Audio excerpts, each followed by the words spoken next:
Good evening, everybody, and welcome to our March webinar. It's thrilling to see all of you guys here. Welcome. It's one of the most exciting times in all of beekeeping, in my opinion.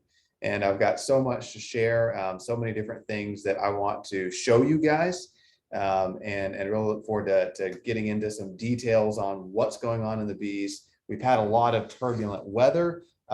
As normal these days, it seems like in Texas and in the South, cold, really cold weather, warmer weather. We're in the middle of a warmer period. It's going to get colder again soon, but not as cold as it has been, thank goodness. So we're going to kind of address all that, and we're going to take a look at a bunch of beehives as we get started.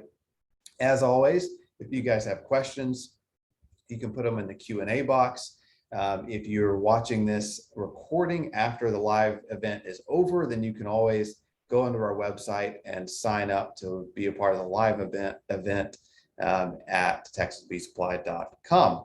So a couple quick things as we get started here.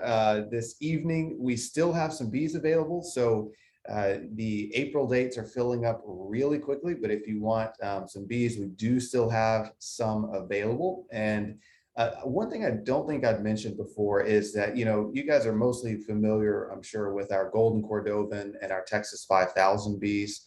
We've got some videos on our website, if you look under live bees, kind of explaining those two different breeds. But in general, our Golden Cordovans we raise to be incredibly gentle bees. They're kind of almost a blonde reddish color, and they're hyper gentle. And those are great if you've got bees in your backyard or if you're in the suburbs, etc. Our Texas 5000s are a really, really tough bee. We really emphasize mite resistance, longevity, honey production, and they're pretty gentle as well. But that's not the main character trait we focus on. Something a little different we're doing this year is we're selling single-story hives in both Texas 5000 breed and Golden Cordovan breed. So if you want a complete single-story hive ready to go, ready for another box, and you want to make honey year one, then that single story hive is a pretty good option for you. And if you want a nook, we have those, and we also have packages as normal. So there's a little update information for you. Oh, and then we've got split classes coming up soon. I don't know how it happened, but it's already time for splits. And so we've got some in-person in the bee yard classes. You can see those dates there. And you can sign up on our website. We will be having a virtual splits class, so you can learn virtually through a webinar, kind of like this one, how to make splits. We don't have that date up yet, mostly because I'm trying to figure out my spring schedule, when I'm going to be in California working bees, when I'm going to be working bees back here, and I'm trying to find an open evening to record that. But we will be emailing that date out to all of our folks on our email list. Finally, last bit of information here. We do have these educational pieces. If you come into our stores, we'll hand you one of these. One is our monthly tips for beekeeping. It tells you what you need to be doing each month. And then also our getting started guide. If you're brand new to beekeeping, our getting started guide kind of walks you through the first couple months of your beekeeping journey and tells you everything you need to know. So with that, Sherry, do you want to tell us a little bit about what is going on with the magazine this month? I will. And as James is doing all the answering of questions, we've got a great issue that I think we do every month. Something I wanted to kind of bring to everyone's attention is that y'all are so loyal and come here every month, and we sit and we're with you for an hour and a half, and you get a lot of good tips and information, Blake in the Bee Yard and all.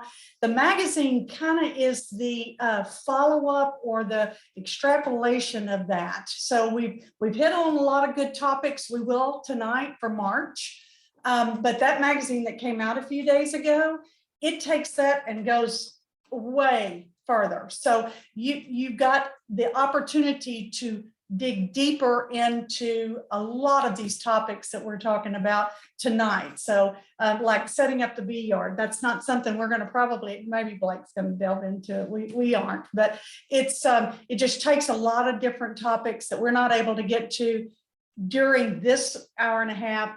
and takes them to a whole nother level. So if you're signed up for it and you get it in your inbox, that's wonderful. We want you to do that, but read it. Take the time to, even if you only read an article a day, then take that opportunity to do it, because I think that you're really going to see that it works well with this monthly webinar. That's what our goal is anyway. And if you've got some suggestions, always send them to me.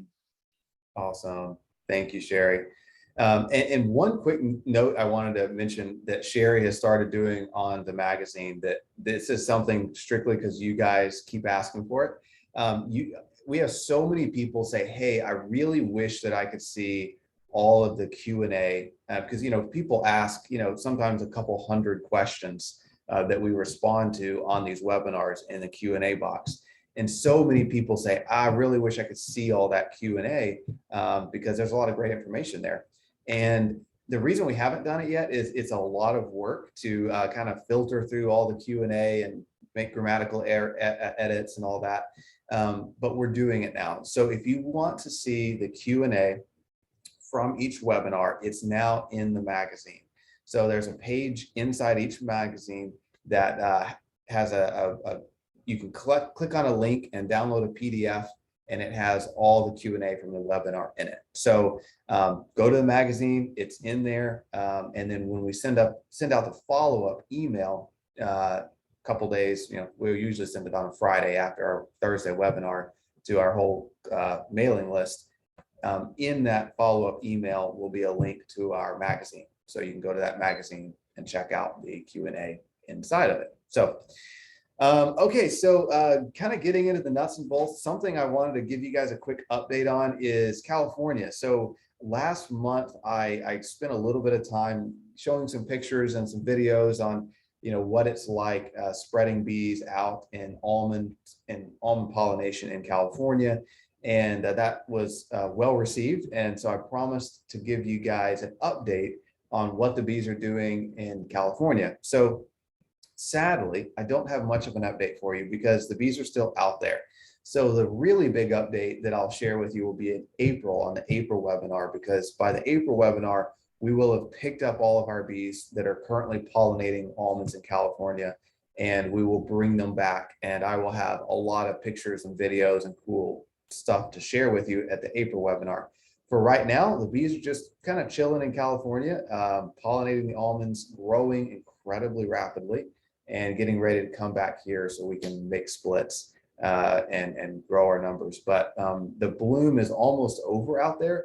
A friend of mine sent me this video that I'll share with you guys. And I'm going to mute that audio. There we go.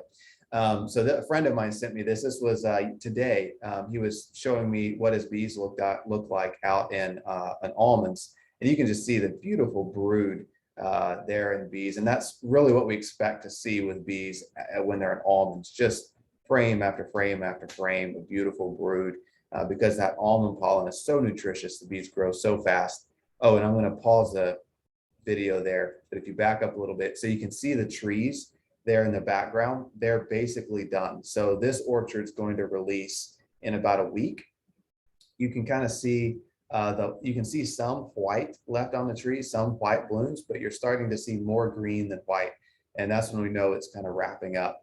The picture you saw a minute ago was about 3 weeks ago, this picture here, and there weren't any flowers on the trees. And so in a 3-week period, they went from no blooms at all to almost done. It was a very, very fast bloom this year. It got really warm out in California, up in the 80s, and that makes the bloom progress very, very rapidly. So it was a rapid bloom. I also, last weekend, I was in Nevada, speaking at the Nevada State Beekeepers Conference, and that was awesome. And I just wanted to throw this picture up here because I know a lot of those folks were going to be joining our webinar tonight. And so I wanted to say welcome. And if you guys on the webinar ever get a chance to go to Nevada State Beekeepers Conference, I've got to say I've probably been to hundreds of state and hundreds of beekeeping conferences, and they had the best food that I've ever had at any beekeeping conference in my life. It was phenomenal. So the education was great too, but go to the conference just for the food, if nothing else. So what we've been doing, a quick update on kind of what we've been doing in our operation before we get into the practical nuts and bolts. We have been getting ready to make a whole lot of nooks and singles and splits. And you can see the picture on the left here. These are nook boxes that we're getting ready to put bees into. We'll start this next week. So next week, we're going to start building nooks. And so in April, again, we're going to have a ton of cool footage for you guys of us doing all sorts of crazy things in the bees. And then we're going to be emailing. So if you're on our email list at Texas Bee Supply, we're going to start emailing out weekly updates on kind of, hey, here's what we're doing out in the bee yard. Here's some videos. Here's us making splits, making nooks, etc. So the picture on the right, one of our crew leaders, Caesar, sent me this picture a couple days ago. They are shrink wrapping the wrong thing there, but they are a phenomenal crew. We've got a large crew that works to build bees for Texas Bee Supply, and they're the most hardworking people I've ever met, and along with our commercial beekeeping crew, they're absolutely phenomenal. So, okay, so let's dive into our March tips. This is a picture that we did in our webinar from March 2021. As you guys remember, we had that huge snow in late February and all that, the week-long freeze that was just terrible. This was our Texas Bee Supply branch in the Houston area, which had tons of snow and ice in the Houston area, which is unheard of. So I put this up here as a reminder. It was 80 degrees today, just where I live outside of McKinney, Dallas area. And so I'm so thankful that we aren't in that situation again this year. So we can remember and be thankful that this spring is shaping up much differently. And so spring blooms, I am seeing a lot of spring blooms. These are kind of some of the blooms I'm seeing. I'm starting to see a little bit of mustard, not a lot of dandelion, henbits coming back. The elm is finally blooming again. It's late this year. Oftentimes the elm trees start to bloom in, early February, and it's kind of just now in full bloom in North Texas. It's been in bloom in Southeast Texas for a while, but this is the elm here on the far right. So overall, spring seems a couple weeks delayed, but it's catching up fast. So with that introduction, let's jump out to the bee yard. So it's been a couple of months since we got to go out live into the bee yard because the weather's been terrible. But this month, today obviously was absolutely beautiful. And so I was able to go out to the bee yard and record some videos for you guys. So let's jump out to the bee yard, and let me preface this with, when I filmed this, I'm not a professional. So if there's any professional videographers on the call who would like to come out and help me in my video filming, I would welcome that. But the wind, it was kind of windy out there today, and this bee yard I was at isn't too far from a highway, and the wind was kind of blowing that highway noise at the bee yard. So forgive the background noise. It's not great. But hey, it was the best I could do in the time I had. So, but I apologize in advance for that background noise. So let's see what's going on in the bee yard this month. Hey guys, welcome to the bee yard. It is about an hour and a half before our webinar starts. And so I'm cutting it pretty close today, but I'm out here ready to look at some bees. It's a gorgeous day, and the weather has just been perfect this week. We've had days in the 70s, sunny. After these really cold, icy, snowy periods, we're finally getting some consistent warmth, and we're really starting to see the flowers bloom. And I can already see on some of these hives, the bees are bringing in pollen, which is a great thing that we're going to be talking a lot about later tonight. And so we're going to be looking at food stores, we're going to be looking at brood production, see if we see eggs and larvae. We're going to be doing kind of a spring check. This is kind of the unofficial start of the spring beekeeping season, early March in the South. And so we've got a lot to look at in these hives to see, do they need another box? Do they need to be split? Are they too weak, and do they need to be combined? So there's a lot of housekeeping type things we're going to take a look at as we go through the hives this late afternoon. And just because people will ask, yes, my bee suit is very dirty. I just got back from California not too long ago working our bees on almonds, and I have not had a chance to wash it yet. But this is actually my Texas Bee Supply super suit, and it's 2 years old, and I wear it, you know, hundreds and hundreds of hours a year. So I'm kind of attached to it now. I don't really want to like get rid of it. So I'm going to stretch it as long as I can. But let's take a look at some bees and see what they're doing now that the weather's finally warming up. So guys, what is so exciting to see? I mean, for me, it's one of the most exciting things to see this time of year. And you guys can't see it in the video, but almost every single bee that's coming and going from this hive has pollen on her legs. And that is a sign that spring is getting started, and that's what's really going to stimulate that queen to lay. As a beekeeper, it's just absolutely thrilling to see. Hey, something a lot of you guys are always asking is what I use in my smoker. And what I use in my smoker for fuel, whether I'm working 2,000 hives or 2 hives, my all-time hands down favorite smoker fuel is burlap. As a commercial beekeeper, you know, I often buy it in a 6-foot long bale that lasts me for a few months. And then, but we just started carrying it in Texas Bee Supply in this brown paper bag. And so it's like this big, huge bag for a couple of dollars. And burlap is my all-time favorite smoker fuel. You can, it's just super easy to light it. You don't need a starter. You just light it up and stuff it in, and it lasts forever. So I absolutely love it. Okay, let's take a look at this hive. And I have not looked in these particular hives for well, almost a month and a half. And so I'm kind of curious to see what they're looking like. Okay, so first impressions, not bad. I'm seeing quite a few bees. As I say all the time, you know, right when I take that lid off, that's when I want to look at how many bees I can see on the top bars.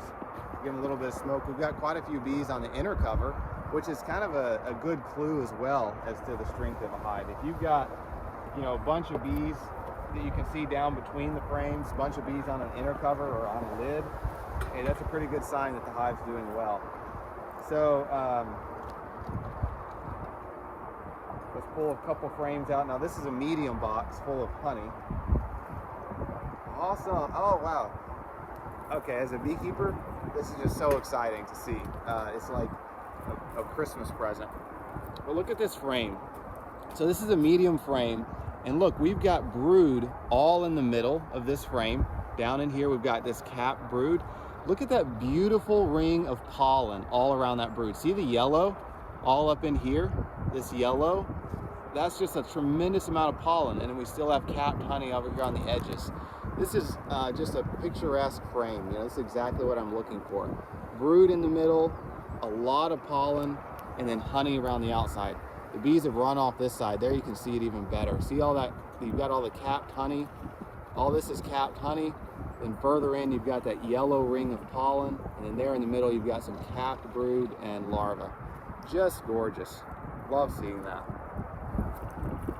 Now this is our second box, and so the bees are, you know, clearly the queen is already laying up here. We've got a lot of honey up here. Let's skip a few frames and see. So yeah, I've still got a bunch of honey up here. I mean, you guys can see still a lot of capped honey up in my second box. And then I've got a couple frames of brood. So I'm pretty happy with this hive. I'm going to lift up on this box and just kind of get a feel for their weight. So they probably got 25 pounds of honey still stored up here. So I'm not going to feed this hive. I mean, they've got 25 pounds. My goal is to maintain about 20 pounds of honey or syrup in the second box. So I'm okay with them. I'm going to take a look now and see what they've got in the bottom. So you can see they've got, if I get out of the light, you can see they've got quite a great cluster of bees in this bottom box. I'll give you a bit of a closer look. Tilt the camera down a bit. So you can see that looks great. I mean, that's what I would call a box full of bees. I mean, that's a deep box full of bees. And our second box was pretty full as well. So another great sign. So we're just gonna, you know, when I'm doing a spring inspection and the weather's nice, I'm really just pulling out a couple of frames and kind of seeing what's going on. One thing I want to show you really quickly though is on these top bars. Look right here. I think you can see that. So this is a drone brood. So you can see the bees often raise drone brood in between the two boxes. And this is, you know, when you tear the boxes apart, you expose that drone brood. And most beekeepers don't like that. They say, oh no, you know, we're killing bees. I love to see that because it means my hive is healthy and growing, and they're only going to raise drones when they've got excess excess reserves, excess energy, etc., because drones aren't absolutely necessary. So when I see that drone brood, I take that as a good sign that my hive is growing, it's doing well, and I'm excited to see that. So I'm going to pull a few of these center frames up and just get a feel for what's going on. Wow, just beautiful. This is just so exciting to see. So this is a full frame of brood. You've got a lot of cap brood, a lot of eggs, a lot of larvae. Just an absolutely beautiful frame. I'm seeing way more pollen stores than I expected to see in these hives. They've got, you know, a lot of stored pollen around the edges. You know, I'm looking for a cumulative half frame. You know, if I were to combine all the pollen in a hive together, I'm looking for at least a half a frame. And these easily have more than that. Just a lot of just beautiful cap brood. You guys can see that cap brood there. A lot of pollen. See that yellow pollen around the edge when the sunlight hits the bottom of those cells. Larva there in the middle. Some more great pollen here. See that yellow around the edge here. Just a beautiful, beautiful hive. They don't have a whole lot of honey down here in the bottom box. They've mostly got brood. Look at all that. I'm sorry, I know I keep showing you guys pollen, but look at all that pollen. A lot more than I was expecting to see. So, but they really don't have honey down here in the bottom box. They've got a lot of pollen. They've got a lot of brood. They've got, let's see, 1, 2, 3. They've got about 4 frames of brood down here in the bottom box, and maybe 1 frame of honey. Now they've got about 20 to 25 pounds of honey in that top box, but I actually will feed this hive a little bit since they have almost no excess honey stores in the bottom box. Especially for a hive that's this full of bees and is really growing quickly, I want to see, you know, 2 or 3 full frames of honey down here in the bottom box in addition to all that brood. So for this hive, the only action I'm going to take is I'm going to give it, you know, maybe a gallon of syrup, just so I'm sure they don't run low when it's cold next week, to make sure they've got some excess syrup. And then I'm going to be ready to split this hive as soon as I can get queens in late March or early April. This particular hive will probably need a box in about 2 weeks just to prevent them from swarming. So overall, great hive, awesome start to spring. Okay, so let's take a look at this hive. It's got 2 deep boxes. So it's got plenty of boxes on it. Let's see what they're looking like. So right off the bat, when I open this hive, there aren't that many bees on the top bars. I don't have to see bees all over the top bars, but when I look down between the frames, I want to see a bunch of bees, and I'm really not seeing it on this hive. I'll give them a little bit of smoke just for the fun of it. And I see a lot of honey already. You can kind of look between those top bars and see what they've got going on. So plenty of honey. I mean, that's a deep frame completely full of honey.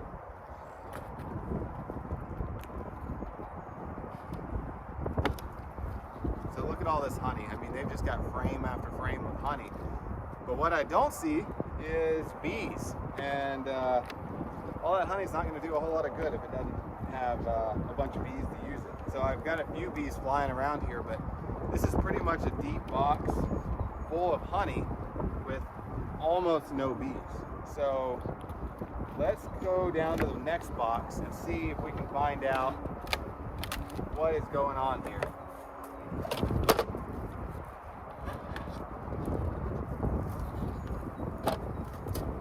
Okay, so down here in the next box, There's also, there's maybe 3 or 4 frames of bees. Let me give you guys a quick closer look at this. As you can see, if you look down between those frames, not a lot of bees. Maybe these 1, 2, 3, maybe these 4 middle frames are covered in bees. So this hive is going to be interesting to take a look at and decide, hey, what should we do with it? Is it queenless? Is it just weak? What's going on? So we're going to dig a little deeper here. Get a feel for what's happening. I'm going to pull this frame out, give myself a little bit of room. Okay, so here's our first frame with bees on it. Just some bees, a little bit of honey, not much going on. And these bees aren't acting right to me. They're very, they're kind of running. So, okay, so here's our queen. So on this bottom side of the frame, right over here, where'd she go? Right here by the edge, we've got our queen bee. So those of you that have sharp eyes can see her. There she goes down towards the middle. So our queen bee's on this frame, and we've got a little bit of brood. Check that out. But just about a baseball-sized piece of brood on each side. I'm seeing eggs and larvae. So I've got eggs, larvae, got a little bit of honey. I know I've got a queen. Let's see what the other frames have.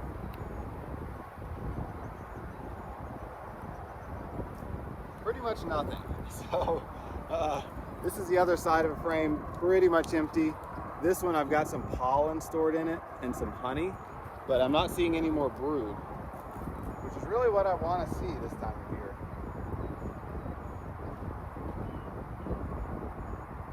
Okay, so on this frame, I've got about another baseball-sized piece of brood. And on this side, you can't see it, but it's full of eggs. So if I were trying to see eggs and larvae, by the way, I would just take my phone and take a bunch of pictures a couple inches above that frame. And then I would take it inside and zoom up on the picture so I could see eggs and larvae. So this hive has, maybe 1 full frame of brood, if I were to combine all the brood, and maybe 2 or 3 frames of bees. So the question is, okay, so for a hive like this, they're working. They've got 2 or 3 frames of bees. I've got some more pollen here. They're trying. What I would do for now, I would leave this hive be. If it were just a little bit weaker, if they had, any less brood or any less bees, I would probably just combine it with another hive. But here it is, early March. There's a good pollen flow. We're kind of past all the major freezes, knock on wood. They might just pull through. There's no way I'm going to be able to split this hive this year. But if I leave them be, I'll come back and check them in 2 or 3 weeks. And if they're still growing, they might just pull through and be a good strong hive by the time, the honey flow rolls around sometime in May. So I'm going to leave them and hope that they do some growing. And next time we're out here filming, we'll check this hive out again and see if they grew or see if they petered out and ended up dying. But you don't really have a lot to lose just kind of letting them try to grow at this time of year. So a quick follow-up to this hive. One thing that everyone always asks is, so why were they so weak? What happened that this hive, was so weak and it wasn't growing much? And the answer is, I have no idea. They didn't have mites. I didn't see any signs of mites. They were properly treated last fall. They still had a queen. They had plenty of honey going into winter. They had pollen. They had treatment that all the rest of the hives had. And yet, they're a 1/4 of the size of most of the other colonies in this bee yard. And we see that all the time as beekeepers. Sometimes when we do everything right, we treat right, we feed right, they've got plenty of food, some hives still just dwindle down. And maybe it's viruses, if there's any number of potential things it could be, but this hive is a great example of they've got everything they need, and yet they still are a pretty weak hive. So that's the frustrating yet fascinating thing about beekeeping sometimes, is we don't always have the answers, and there's a lot more we still don't know in the world of beekeeping. But don't let it be discouraging. 44% of hives are lost every single year, and That's why it's important to learn how to split so that you can recoup your numbers or buy nooks or buy packages to repopulate equipment. That's very normal to experience on your journey in beekeeping. So here we've got another double deep hive, and right off the bat, I'm really liking this hive. I've got bees. I can already see the bees in this hole in the inner cover. Always a good sign. When I'm prying this box apart, I've just got tons of propolis all between this inner cover. The bees have glued this inner cover down really well. And look at that. They've got a lot of excess burr comb up here on the top of the hive. You know, a lot of times folks are bothered by all this excess burr comb that you can see up on the top. I'll give you a closer view of it. And you know, my policy with burr comb is it's really a ladder that the bees use to get up to the next box, or they're trying to stabilize everything. And in general, if it's in my way, if it's a problem, then I'll go ahead and remove it. But if it's not really in my way, then I'll leave it. But as a general rule of thumb, you know, every six months or so, you can scrape these top bars clean, and the bees are probably just going to rebuild it right away. But it's kind of a good sign of a strong hive. I want to see this excess burr comb because it means my bees have got excess resources to draw out extra comb. Anytime you see new comb being drawn out in your hive, that's a good sign. It means your hive is typically growing and doing well. So this is a hive with 2 deeps, and I've got a beautiful frame of honey. So this top deep has a lot of honey in it, and I'm trying to see some brood. I've got good bee population. I've got 4 or 5 frames at least of bees up top, and I'm seeing plenty of honey. They've got, I would guess, 40 pounds of honey up top, so I'm really not worried about feeding this hive at all. And it looks like the queen is just starting to move up into this second box and lay eggs and raise brood. So I've got, you know, again, beautiful frame of brood, pollen all around the edges. You can see all that yellow pollen around the edges. Good frame of brood, both sides. So they're really starting to move up into this second box. So, I mean, you know, we'll take a quick peek at the bottom box, but there's not a lot I'm going to do with the hive like this. I mean, they've got, you know, three good frames of brood up in the top box, or 4 really. 4 good frames of brood up here in this top box. Great bee population, plenty of stored honey. I'm pretty much, with a hive like this, I'm kind of just waiting around until I get queens and can make a split. There's a good chance that a hive like this will need some maybe an additional box in about 2 weeks, just so they don't swarm before it's time to make that split.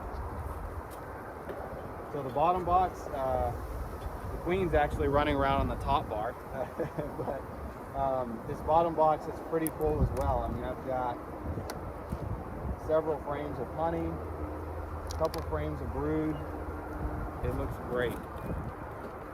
So there's not a whole lot else I'm gonna do to this hive. I'm just gonna let it be until queens get here in early April, and this will make a great split. You know, they've already got 5 or 6 frames of brood, and it's, you know, the third, you know, March 3rd. So by early April, they'll have, you know, probably 10 frames of brood.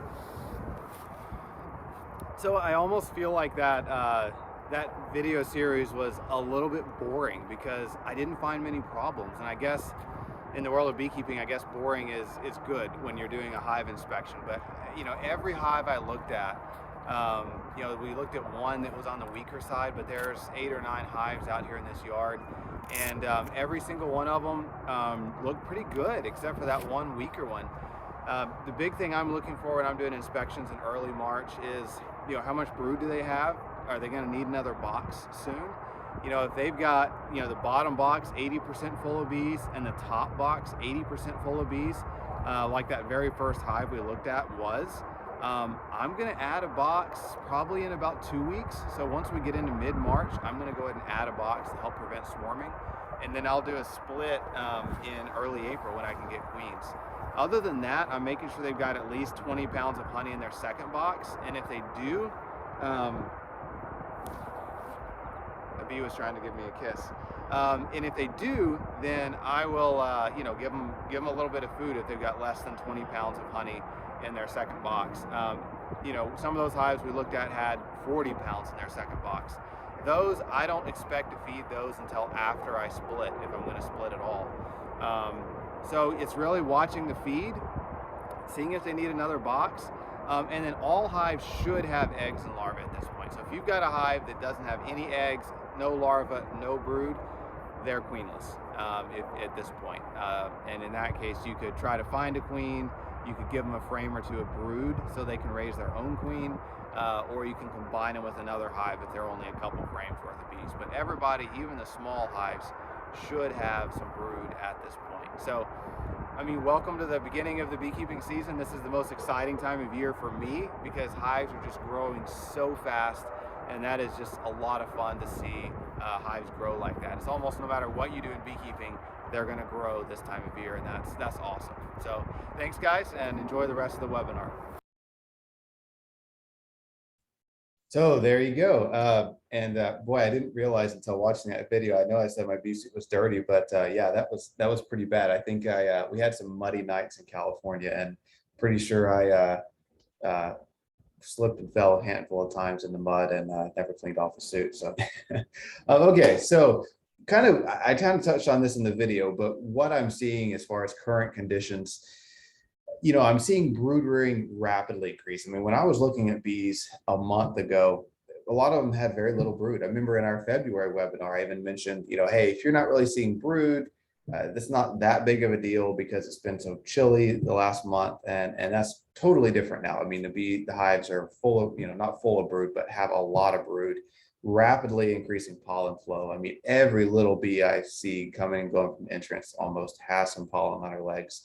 We're finally starting to look like the weather is looking more normal over the next couple of weeks. I mean, we certainly have some chilly days, some chilly nights, but it's more normal. We're not seeing massive snowstorms, ice storms. Hopefully that's all behind us. And the only thing to keep an eye on as far as the weather goes is that we are in a drought for most of the South and the West. So here's the drought map that was released today. And you can see that, you know, most of the state of Texas, except for you lucky folks right there in the central, little bit of the central area there, most of the state of Texas, most of the South, my friends in Nevada that I saw a couple of weeks ago or a week ago, all California, you know, it's pretty rough right now. And so it still certainly has time to turn around before the main honey flow starts. But, you know, that rain that we need now is helping the flowers that are going to produce honey sprout and grow. And so we could certainly use some more moisture. Nothing to panic about quite yet in most areas, but certainly something we want to keep an eye on as the season progresses. I want to do a quick poll as we get started here, just because I'm really curious what you guys are seeing in your bees. And so the question is, how much brood are you guys seeing in your hives? You know, are you seeing, you know, well, you can read the poll, but, you know, it's always really interesting, you know, from, you know, a whole bunch of people in a southern region, typically, you know, what you're seeing in your bees at this point. I like these polls because it's educational for me to say, oh, you know, here's kind of where my bees rank and everybody else's.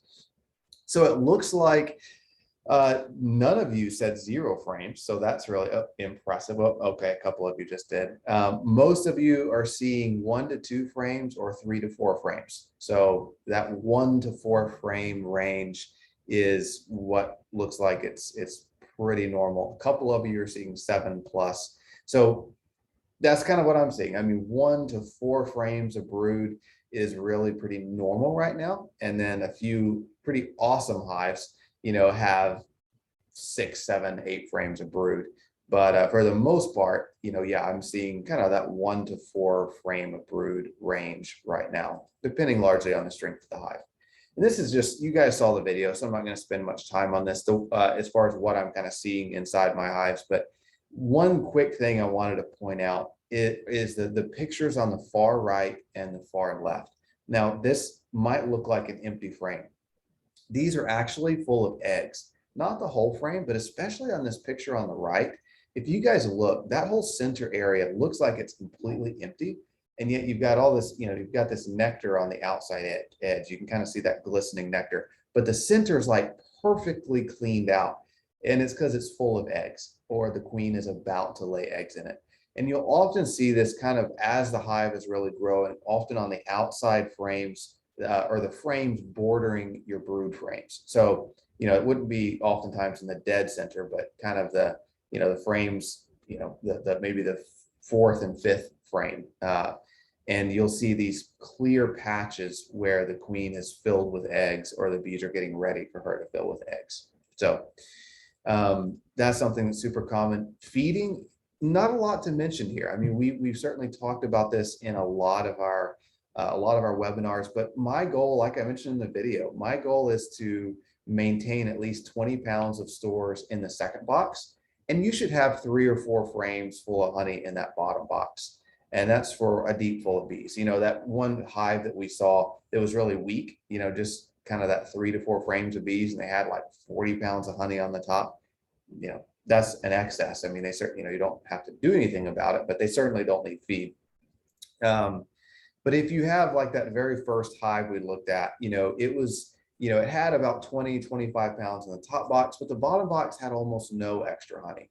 So one like that, I'm going to lean towards feeding until they've got 3 or 4 frames of stored syrup or nectar in the bottom box. So you're kind of maintaining that 20 pounds in the top box, 3 or 4 frames in the bottom box of syrup.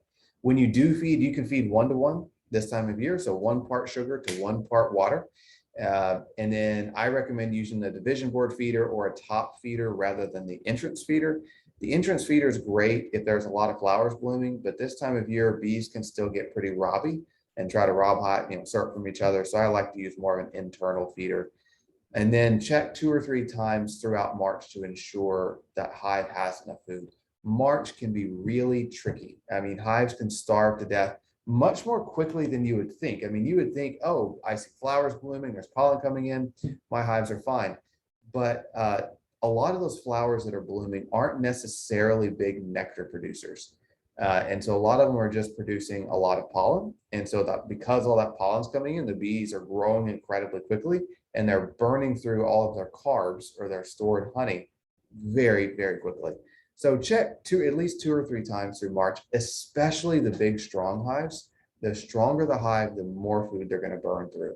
And it's horrible to have a really strong hive starve to death. And typically you're not going to see them just starve to death. Typically they're just going to have to really put a halt on a lot of the brood production. They may even start cannibalizing the brood because they don't have the resources to raise it. So it can really knock a strong hive down from being really strong to just kind of mediocre. And we don't want that as beekeepers.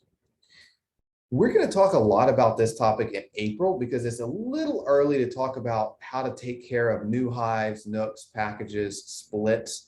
That's really April, but this is just a preview of something we'll be talking a lot about in April. And if you're making some really early splits, here's some golden rules to follow when it comes to new hives in any form.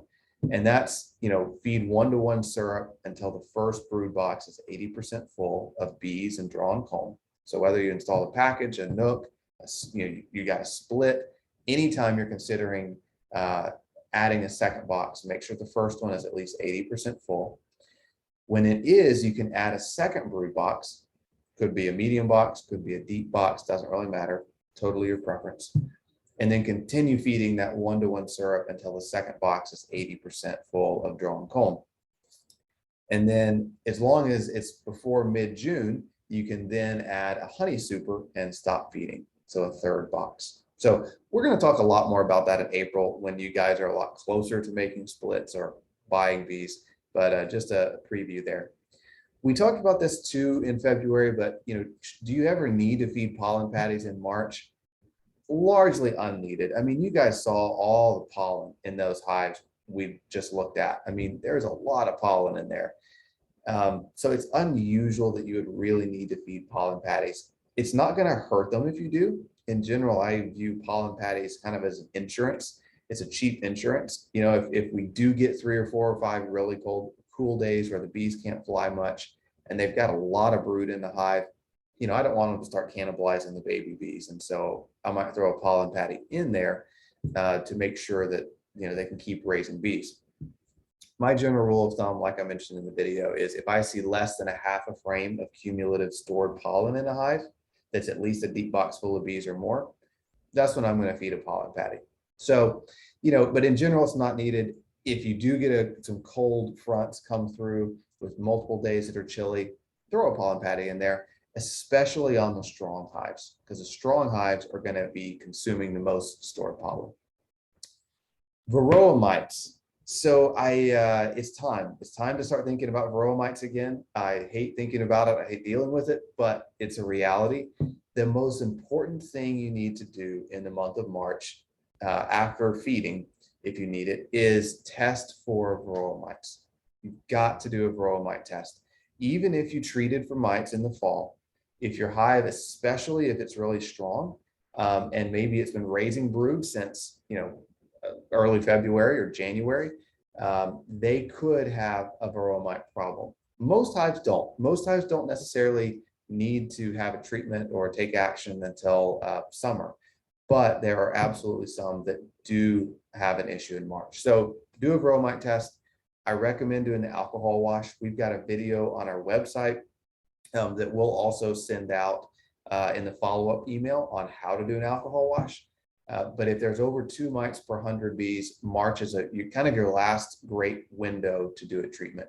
You can in April, but it starts getting close to some of the honey flows. So March is the ideal time to do a treatment if you need it. So do an alcohol wash, see what your levels are. And then as far as what treatments to use, the nice thing about spring is you can use any mite treatment. So like any of them work in the spring almost. And I'd recommend you Google the Honeybee Health Coalition Varroa tool, and it'll kind of walk you through a quiz and help you decide which treatment to use and how to use it. If you are not going to do an alcohol wash, and a lot of people don't treat for Varroa, don't test for Varroa mites because they don't want to kill a bunch of bees in an alcohol wash, or they just don't get around to it because it's a little bit complicated. It takes a fair number of tools. So if you're not going to do an alcohol wash, which is, I understand, it's no fun to kill 300 of your bees in an alcohol wash, I would at least recommend you do a sticky board. A sticky board is really simple. It just slides underneath your bottom board or directly into the hive entrance, and you essentially stick it in there. You don't want to inspect your hive 24 hours before you put it in or 24 hours after you put it in, because you don't want to disturb the bees. You're trying to get a feel for the natural mite fall in a beehive. You leave it in there for 24 hours, and what happens is in a normal hive, Varroa mites fall off of worker bees. When a Varroa mite falls off a worker bee, normally they just fall onto the bottom board, catch the next bee back up into the hive. Well, they fall onto this sticky board and stick to it. So you pull that out after 24 hours. And if there's over 9 mites on that sticky board, you need to do a treatment or do something. If it's summertime, if there's over 11 mites in 24 hours, you need to take action. So this isn't as accurate as an alcohol wash, but it's a good indicator of the mite levels in your hive. And the cool thing is it is super simple. You just stick that thing in the entrance of your hive, come back 24 hours later, pull it out, count the Varroa mites. So if you're not going to do an alcohol wash, do the sticky board. Oh, this is just a picture of a screen bottom board. So if you have a screen bottom board, you can slide that sticky board underneath the screen, or if you have a cover that you slid underneath your screen bottom board to seal it up for the winter, you can just smear Vaseline over that cover and kind of make your own sticky board. And then of course you count the Varroa mites, and Varroa mites are pretty easy to count. This sticky board or insert has been in the hive for several days. That's why there's so much debris on it. But if you look at the picture on the far right, you can see that those blue circles. Unfortunately, Varroa mites don't have blue circles around them, but you can see those Varroa mites pretty easily, especially when there's not much debris, which there won't be after 24 hours.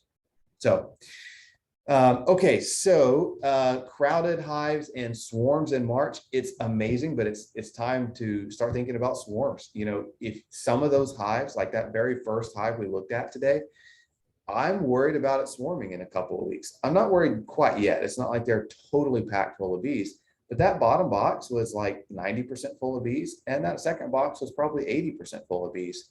And then the queen was laying very, very quickly. So if you have a hive that the bottom box is 80% full or more, the second box is 80% full or more, I would go ahead and add another box and to prevent swarming. It's too early to split in general because you can't find queens.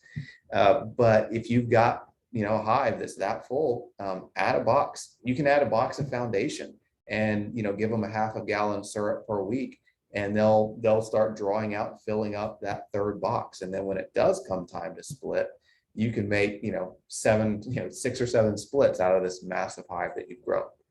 So crowded hives are a great problem in March. And you can make a split, but I don't recommend it because you can't find queens yet. And I don't really recommend letting bees raise their own queen, especially this early, because there's not often enough drones available yet to properly make. So I wouldn't really recommend splits. You could add a box, which is what I recommend. Or like we talked about in depth in our last webinar, and you guys can go watch the recording on that, we talked a lot about how to equalize hives. So you can take some brood from this really strong hive, shake the bees off of it, and put it in the very center of a weaker hive to boost up the strength of that weaker hive. And my goodness, now that I'm thinking about it, I should have shown you guys while I was out in the bee yard today, I should have taken some brood from that stronger hive, shaken the bees off of it, and put it in the very center of that weaker hive, because that would have been a great thing to do. So I hate it when I think of these things during the webinar a couple hours later. But so if you've got the really strong hives, you can spread that brood around a bit and equalize them, and see the February webinar for more details on that. If you do want to make a split, we are going to talk a lot more about splits in the April webinar. And we also have, like you saw kind of in the preview ads, we've got several classes, virtual and in person, coming up where we'll teach you how to make splits. So you can go to the class section of our website and check that out. But we're going to talk more about, like I said, splits in April. For now, we're going to jump over to Lauren Ward, and she's going to tell you guys just really quick, in a nutshell, here's how you make a split. So this is kind of a preview of what we'll talk more about in April.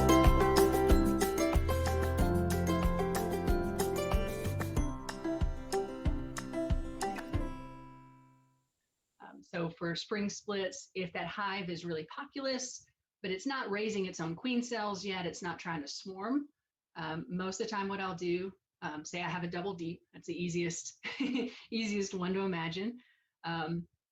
I will go in, I'll take that top deep off, I'll set it on its new bottom board. I'll go through, I'll find that old queen. Usually, you can do this a number of ways, but I'll usually go find that old queen. Most of the time, if they're not swarmy, I will actually leave her in the original hive, and I'll distribute resources. So I'll distribute brood, I'll distribute honey. One of the things to kind of remember, especially in the situation where you're in that same yard, is, like I said, you're going to get a lot of those bees that have already flown out of the hive to forage. They're going to go back to their original colony. And so when I make a split in the same yard, I skew towards moving a whole lot of sealed brood, which means pretty soon going to be new bees, and a lot of nurse bees into that new hive that's going to get the new queen, and it's in a new location. That's kind of just hedging my bets. So whenever I look at that split that I'm going to make and it's in a new location, like I said, it's going to get a new queen they don't know yet, I'm kind of looking at the bees I've moved with it and saying, well, maybe half of you will stay. So you have to have enough bees left, and you have to have enough emerging bees coming up after that to take care of everything in that hive. And so that's what I'll do. If they're looking really swarmy, like I kind of said earlier, if they're raising queen cells, a lot of the time I'll move that old queen. That's kind of the simple split method. So, but the other way I'll do it is, say I have a yard, I have a lot of yards that are going towards ag exemptions.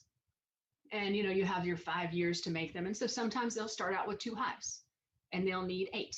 right? And so I expect every year I'm going to try to make some splits. Well, if none of those hives are double deeps full of bees that could be split outright, I'll go in, I'll actually find, okay, this hive can give a frame of honey and a frame of brood. This hive can use a frame of brood. And I'll move the brood, the honey, and the nurse bees, but no queens. And I'll kind of build a hive a frame at a time. And this is a pretty common technique also. Put a new queen in it.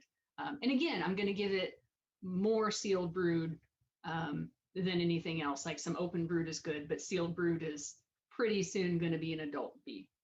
And the one thing I think I didn't cover very well was I want to make sure that there is enough brood to do that. And so if you have a hive full of bees, but there's only 3 frames of brood, I'm not splitting it because you're just going to have 2 dead hives potentially. I don't want to take so much from that original that I compromise either one of them.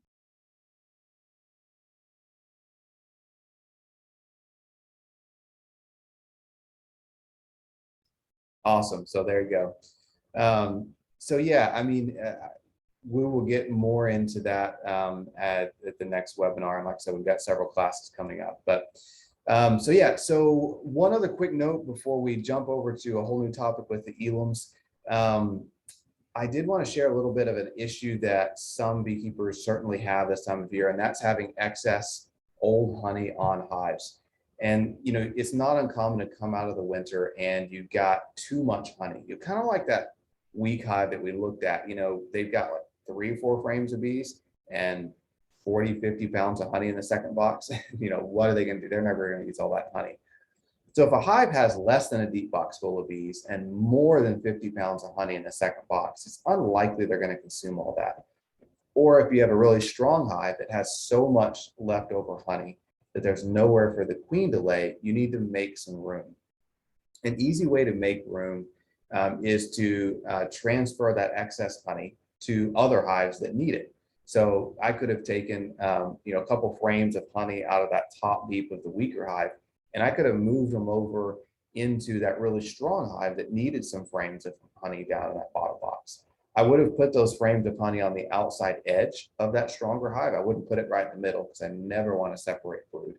And then I would have taken the empty frames I pulled out of the strong hive, and I would have gone and put them, you know, back up in that top deep in that weaker hive. You can also, instead of transferring honey around, let's say you don't have any hives that need honey, you could take 2 or 3 frames of honey out of that hive that needs the room and set them 20 or 30 feet away from the bee yard, let them rob the honey out, and then put those empty frames back in the original hive. So it's not a big deal. If you're making a lot of splits, you can also use that honey as you're making splits to make sure all your splits have some honey.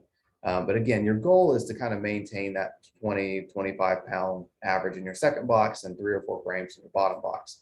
And if a hive has a little bit of extra, let's say a hive has 30 pounds in the top box or 35, probably wouldn't do anything about it. But it, you know, it's not uncommon to have a hive with tons of extra honey. And in that case, you might need to let them rob it out or transfer it to other hives. A really quick reminder, a lot of folks are thinking about requeening as the season progresses. You know, spring is the most common time for beekeepers to requeen. And most people do it in early to mid-April, depending on when you can get queens.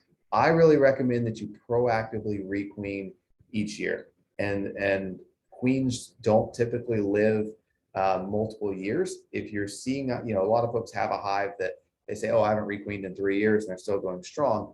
Odds are that hive has requeened themselves 2 or 3 times. And so, and every time a hive requeens themselves, you run the risk of it dying, because if they try to requeen themselves and let's say that queen, that virgin queen, gets eaten by a bird as she's out on her mating flight, or doesn't mate properly, you know, or your hive's going to die. And that's how I lose more hives than anything else to hives losing their queens and me not catching it in time, and the hive dies, so or dies over time. So I really recommend just proactively requeening each year in April or May. And I'm going to push you guys, because it's a whole nother topic, check out our YouTube channel. And then I will also include several video links in the email that'll go out tomorrow, the follow-up email on how to requeen. But specifically look for when to requeen, finding queens, how to requeen, etc. I will include links on all those videos in our email tomorrow. Really quickly, just so you don't hear it only from me, you can hear it from a real expert. So let's see what Jamie Ellis has to say about the frequency of needing to requeen and why.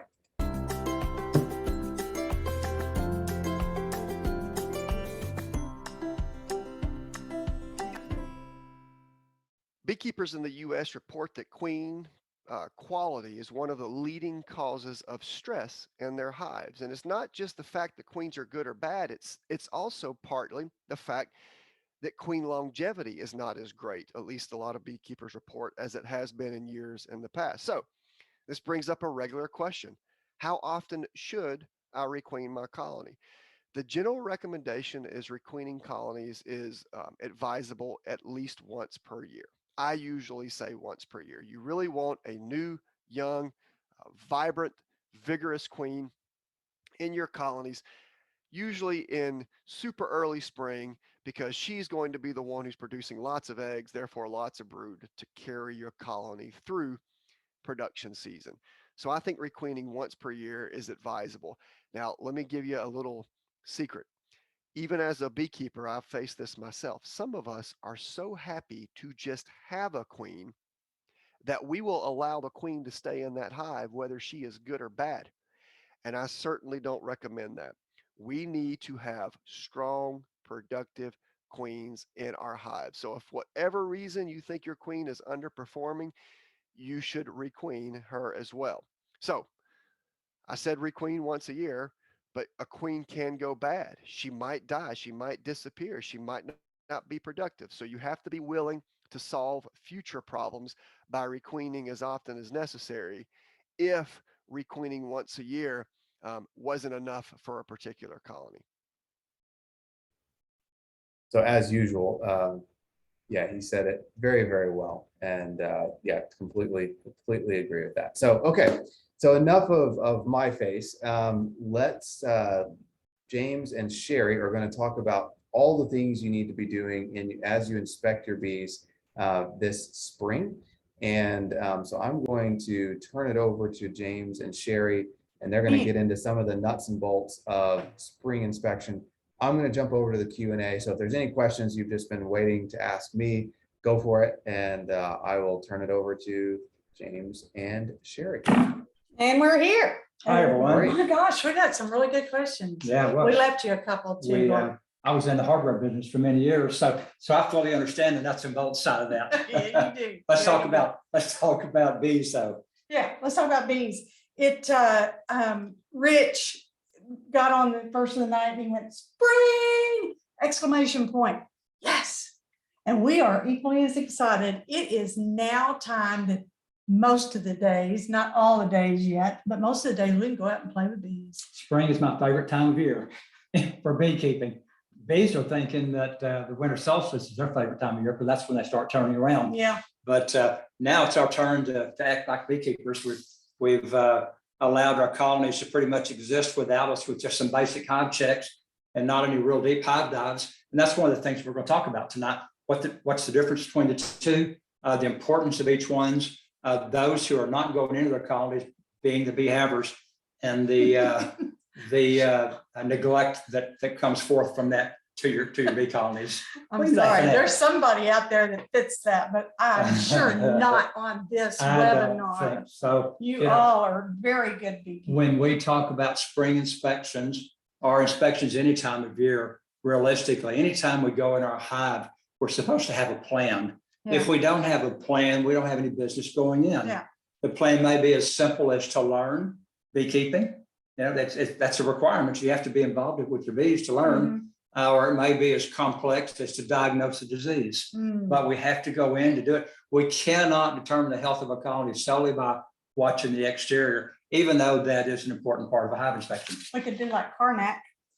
Remember that? Doesn't work that way. All right, let's get going. All right, so what is the difference between a hive check and a hive inspection? So what we're about to embark on is to be able to do a hive inspection because that time of year has come. But let's just real quick, we'll just run through this so that we can kind of clarify where we are in the game, and the game being spring. The ambient temperatures are such that we can go into our colonies on most days now. We've hit that 50 to 60 degree mark, and we're not going to encourage chill brood or any of the devastating effects of going when a colony is cold. So it's suitable to going right now. Did you see that we've got a major cold blast coming there? No, but I ignore the news. Probably a good thing. We do have a major cold blast coming for next week. So we'll play this by ear, but today it was beautiful. So a hive check bi-weekly in the summer and fall, monthly on warm days in the winter. And I can say that if you've got a reason that it needs to be more often than that, obviously we're not talking about that. This is going to include entrance traffic inspection. In other words, what's the activity going in and out of the entrance? You're going to pull 1, 2, or 3 frames to verify that everything looks okay. That's a hive check. You're not going in and you're not pulling things apart, like the second bullet point. You know, one of the fun things about beekeeping is to test your knowledge, and you can test your knowledge in the what's going on with the colony by judging the end result of your entrance traffic. What's occurring on the ground in front of your hive, what's on the entrance landing board, and then once you make a determination as to what the strength or weakness of that colony is, once you go inside, you can go, aha, or got it, or golly, was I fooled? Or do I know it? But you can't do it solely from the outside. Sometimes you know less than you did when you opened the box. Been there, done that. So hive inspection, or AKA hive dive, is primarily only 4 times a year. Now, obviously there's exceptions to that, but 4 times a year, and that's going to be early spring or about now, prior to supering, which is going to be not too long from now, and after extraction, like July, and then in the fall. And I'm sorry. No, and then what you're doing there is truly just going through and examining every aspect of everything, because you're preparing for something. You're preparing for spring in that first one. You're preparing for supers to go on. You're preparing the hive after the supers have been pulled off, and you're preparing for fall. It gives you a look to everything going on. An interesting component of understanding when that hive inspection should occur is if you fully understand the Varroa emergence and the sliding scale for Varroa. That's also the time of year it coincides with when our inspection should occur. So we'll get into Varroa after a while, but those are the same time periods. We would like to do the Varroa 4 times a year. We want to do a major inspection, a minimum of 4 times a year, with those sequences being in place. Somebody heard the word Varroa and they said, I'm out of here. We're not going to go deep into we it. spelled No it with a small promise. v. Little b. Little v. So I kind of put together this inspection checklist. We have this in one of our programs that we teach on a bi-weekly basis throughout the spring. This is a good, if you can screenshot this is a good every time that you're going to go in. Even on that hive check, you can do this very minor and be able to check to know whether these are good. Population, and we'll hit that in the next slide. Frames of brood, and we're going to kind of delve off into this as we progress forward. Frames of brood, larvae. How does that look? Your eggs and larvae. Oh, speaking of, that's a segue. I put myself a note. In the April issue, we're doing a little spotting eggs and larvae. It's a good little write-up to kind of give you a better angle at how you spot eggs and larvae if that's an issue for you. Frames of honey and stores. How many are we supposed to have right now? 20 pounds. 20 pounds. 20 pounds. We cheated. We cheat by looking at the monthly tips book, which we use all of the time. Pollen being brought in. I bet a lot of you are seeing that right now. A lot of the girls are coming in with at least some, what is that tree out there that's budding out so good? I think that's almond ash. Gosh, it looks like we aren't going to have a cold spell coming. And well-bred brood and no disease or mites. So we're eventually checking for all those things. But right now, if we're talking about population, that slide that Sherry just passed, I think the population with that was more than likely exceeding the 80%. We can judge our population by counting the frames of bees. And I think a lot of you are proficient at doing that. And some of you are still new to the concept. It's really nothing more than between the frames, left and right of frame, seeing what percentage of the top of that frame is covered in bees. That's right. And then estimating the total number of frames that you can see from the top. We're not wanting to go in and separate the frames. We're not wanting to do it from the bottom. And in doing this initial inspection, we're minimizing our smoke, so we're not blowing them down and out of the way. But one of the key components of judging the health of a colony is population. If you were to call us and say, my population of bees is maybe 10,000, we would go, golly, you're really good. But how many frames of bees do you have? Well, and I think that's key. And these initial spring inspections is that you're making sure, number one, that my colony is progressing, because that's really what's supposed to be happening here. And seeing if that's happening. If it's not, then we might need to address that. One of the aspects about population we don't want, and we're going to talk a little further about it in a minute, but is that you've got 2 boxes there in most cases. Some of you have overwintered in single deeps, but if you've overwintered in double deeps, just peeking down in that top box isn't going to be a look into that entire scenario. You're going to need to see what's under there, because it's possible that everybody in the house is in that top box. It's true. When we're gauging that population, the little sheet on the side there shows marked approximately 8 frames in the double deep. That's lower box and upper box. So if we're gonna gauge that population, we have to access that lower box.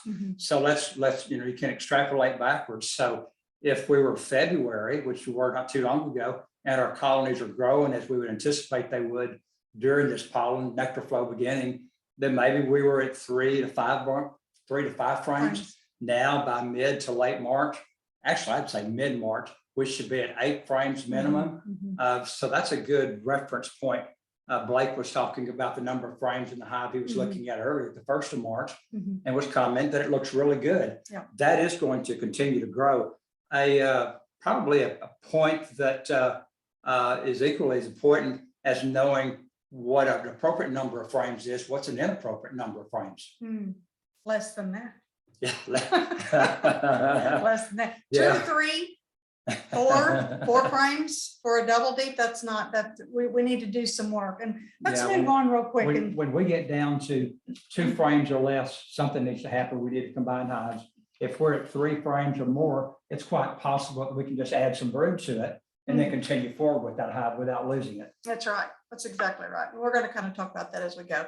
What are you looking for? This is a very popular slide. We've used it a lot of times. I think Blake has too, in the industry. It's a very good show you everything. What are you looking for right now? It's spring, and some of those frames that Blake was pulling up in his hive inspection, he saw this very thing. This is awesome. And where should you see this? In the middle nest part of the hive. So in a box of 8, 9, 10 frames, you're going to want to see a good bit of that in the center look very similar to this. It may be minor at this point, this juncture, but as the month progresses and April gets here, we're going to see this get bigger and bigger, more of these. The overall box weight gives us a good idea of how much honey is within the colony. It does. When we do start pulling frames and gauging the amount of honey that might possibly be throughout the box, we like to see it in the corners of the frames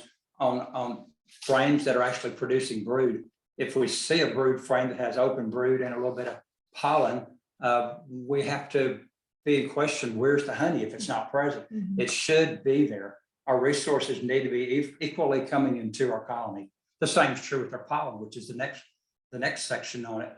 Pollen is so important, and it's probably the most critical issue of a successful colony of bees. Bees can live off of honey, yes, but reproduction requires pollen. Absolutely. You've got to have pollen and nectar in order to produce bee bread.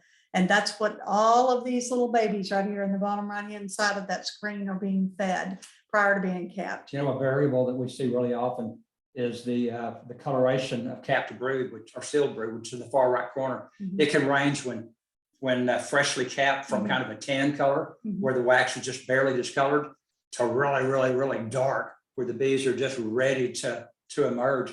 We call that the dirty, because of the little baby's dirty birdie feet. They don't want their bee coming in the I hive. know, but that variation is what also allows, or what causes a very new beekeeper to miss the difference between understanding what capped honey looks like and what old capped brood looks like.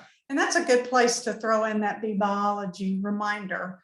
And the newer you are at beekeeping, even those of you that are 1, 3, 5 years, once we've gotten used to it, we don't think anything about it. But for newer beekeepers, the color of that brood speaks volumes. If I'm low on a bee population right now, but yet I've got a full frame, capped frame of brood that looks like the color of that bottom where it says sealed brood on this slide, then I know that within just a few days, I'm going to have an explosion, population explosion, because a solid brood frame, front and back, deep brood, is going to emerge 7,000, give or take a few, bees. That's a lot. That's a big, huge boost in the arm for this colony. So if you are seeing you're low, but yet you've got a lot of capped brood and it's on the darker side, you're very close to having a population boost. We're looking at the colors that are present there on that open larva or open brood. That pearly white's what we're looking for. We do not want to see discolorations. Oh, we're getting there. We don't want to see variations in the color, variations in the, whether it's convex or concave. We want to be uniform. Terry has some pictures I coming do up. in a minute. I got one more right before it, but yes, that's true. This is pretty, this looks great. So we're looking for eggs and larvae. These larvae are being fed on a 100% day in, day out basis until they're capped over at day 9. There's another biology tidbit. So you want to make sure that you're seeing that in this inspection. This is going to give you an idea of whether your queen is performing the way she's supposed to. The frames Blake was pulling out of those hives he was inspecting earlier, they look fabulous. That queen's looking great. If this isn't what you're seeing and your queen is a year old, this is your year mark, you might need to get on the horn and get you a queen ordered, because it's maybe that she needs to be replaced. And looking at that egg on several of those frames, that egg stands up vertically for approximately 24 hours, and then it lays over as it becomes a larva.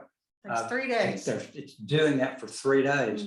The biology continues with that larva growing. You can see that what we call copious amounts of bee bread where they're swimming in it. We do want to see that. And then the eventual capping, and then the pupation stages that occur. And even that pupa needs to be pearly white. When we accidentally, or when we do rupture drone cells, they are really nicely white. They are. All right, so let's do some comparisons. What I'm seeing is good, and this makes me feel better about what I'm seeing for my spring inspection. So these look good.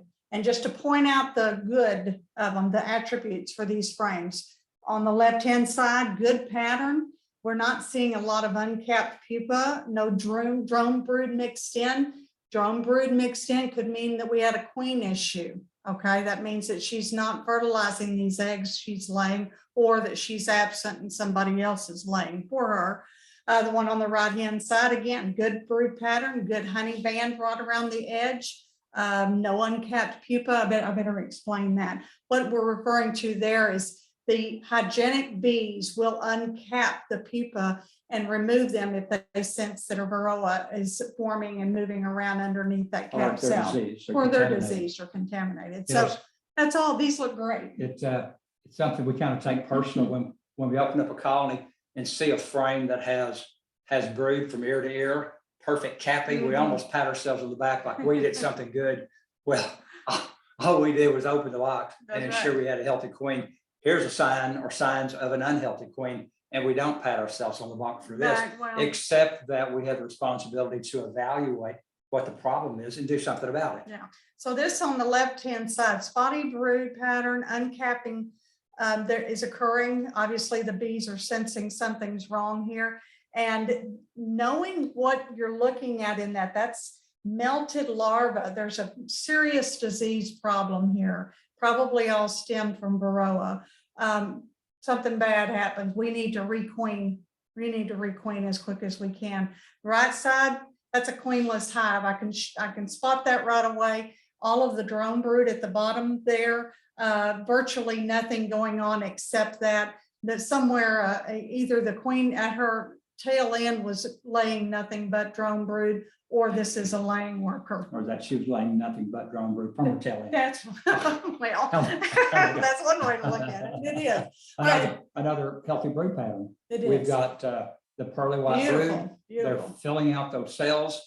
The swimming is no longer occurring, particularly on the Because left, they because consumed those cells are ready to be capped. It's Mhm. about to happen. Mhm. On the right-hand side, we still see that pearly white larva. They are That's well great. fed. So when we look inside our colonies, we are looking for the positive aspects of what's occurring within the colony. But as we saw in the previous slides, we're also looking for the negative aspects. That's true. That's a very good way to put it. Negative aspects. Negative. Because I think that anybody looking at this can say this is negative.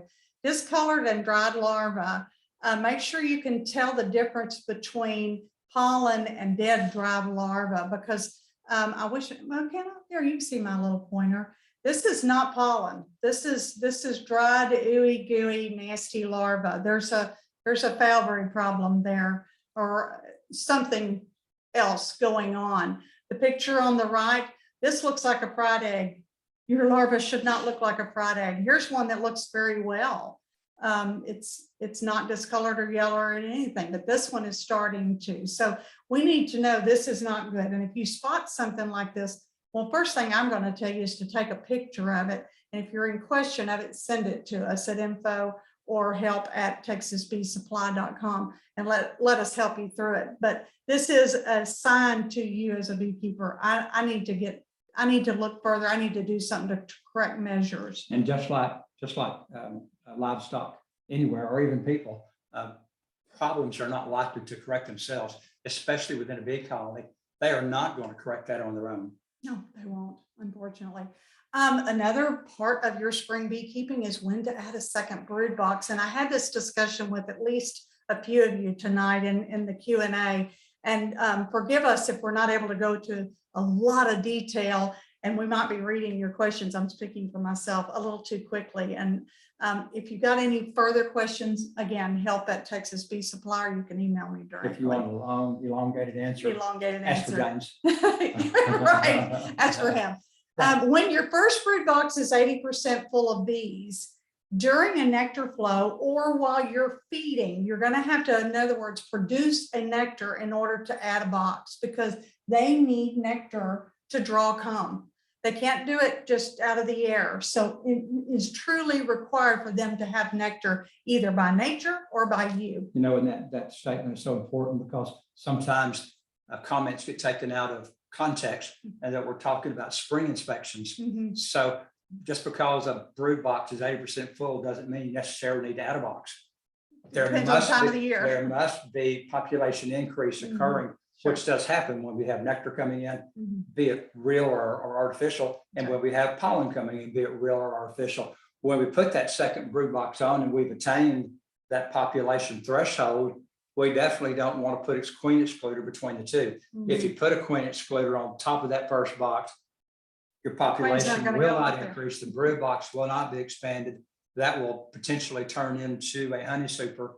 And that's not what our goal is at this moment. I'm writing an article for, I guess it'll be April, It is. for beekeeping with single deeps. And we'll kind of address that topic during that article. That's going to be a very good article. It's a lot of Any of fun. you that were backyard beekeepers and want to keep single deeps, he's getting you the answers, and he's put a lot of hours into it already. Continue feeding to encourage bees to draw out new foundation. And we can't stress this enough, because you need to get it going. Anytime we add a box, we need to keep feeding in order to get that, keep those wax glands producing in order to get that going in that newly added box. It's imperative, because if you stop, that little ebb and flow of their consumption of nectar actually will stop their wax glands from producing. So don't let it stop. Wax glands can dry up. And we're Okay. referring specifically to undrawn foundation. Say We are, continue to feed. no, So if you're putting a box on that has drawn foundation, then the concept of when you stop feeding is different. it could be. A definitely. common brood nest layout. And again, bees actually live in a nest, be it in a tree or box. hanging from a limb or in a bee box. It doesn't matter if it's a Langstroth or a top bar or a Warre, a nest is a nest is a Mhm. nest. And the brood always live in what is close to the center of that Right. brood nest. Right. The resources that are required to support them are left and right, with excess honey required for future movement to that brood nest stored on the outside. Or consumption by the workers. But this is a standard. You may have a right layer or a left layer. I'm sure a lot of you have seen us use this depiction before. Pyramiding, and I've talked to you, a couple of you about this tonight, that this will help. Number one, prevent that newly added box that you're putting on from becoming a honey super. It will happen. We've had it happen more than once to some of our beekeepers that they put on a second box and they just put it on all empty, undrawn foundation, and it ended up being a honey super, which totally takes away what you're wanting to do. Yeah, And you're wanting to expand that brood nest. Even when you didn't put a queen excluder in there, Mhm. it potentially can happen. And if that occurs, if honey, it does begin to be stored in the center of that box, what happens? The queen does not want to move up because the queen does not want to pass through a honey band. Right. So we want a pyramid. We're going to want a pyramid that second deep. We're going to want to pull up a brood frame or two, depending on how many you have, a resource frame, and you see how it is on here. Take you a snapshot of it. Just pull that up and give them a little pyramid. It speeds up the process, brings the queen up. She says, okay, I got upstairs. And then fill the rest with empties or drawn comb. We call So- that priming. And I think that's a good way to Right. look at it. And I know we're running short on time, so we're going to talk a little And faster. here's that second box is in place Mhm. as we've overwintered our hives. Mhm. We go into them for the first time. Or we maybe just went into them yesterday, but if we didn't go into the bottom box, again, that bottom box neglect, and we're thinking that our colony is just busting with population. Because we only looked in the top box. We only looked in the top box. That bottom box may very well be empty. Why is that the case? Because bees move up during the winter Mhm. as the honey stores go up. They also Mhm. follow the heat up. So they're following the honey stores, often leaving absolutely nothing but wax in the bottom box. Mhm. And that's free real estate, okay? Just reverse them when that happens. The big no here on the bottom is if that brood nest is in the center of these two boxes and you do a reversal, look what happens. You've sliced that brood nest in two and you've got two opposites. That's not really good for the bees. Now, it's not that they won't overcome that. Springtime, they'll overcome a lot, but that's not conducive to what we're trying to get going here. We just want to get that queen a place to go up and start laying. Like bees will go down, and not everybody agrees with doing reversing brood boxes, and that's fine. If you don't want to do this, it's fine. There's those that believe they'll go back down, and they're probably not wrong. But this is the way we do it, and we were asked. So this is what the way we're doing. One of the nice things about that lower set of boxes is that colony on the left is a colony that overwintered well. It went into winter Mhm. with an adequate an adequate stock of honey, and it's growing. It's doing what it's supposed to do. It's balanced just like it was mid-April. Mhm. So the last thing we want to do is disrupt that brood nest. That's right.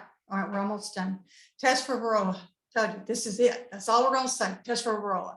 And you look at that little girl. She's saying, remember, you need to be done with this before our honey supers go on. And, put a pin in this. We are nearly there, y'all. We're gonna be talking about adding supers in just weeks. Some of you will be having them on before we see you again next month.